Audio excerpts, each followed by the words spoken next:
آج کا روزہ تم نے ہمارے ساتھ افطار کرنا ہے. حضور کی طرف سے بشارت مل چکی ہے کہ میری شہادت کا وقت قریب آ گیا. وہ بلوائی اندر گھسے.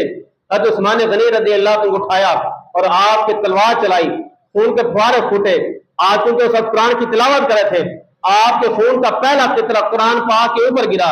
فَسَيَكْفِيكَهُمُ اللَّهُ وَهُوَ السَّمِيعُ الْعَلِيمُ.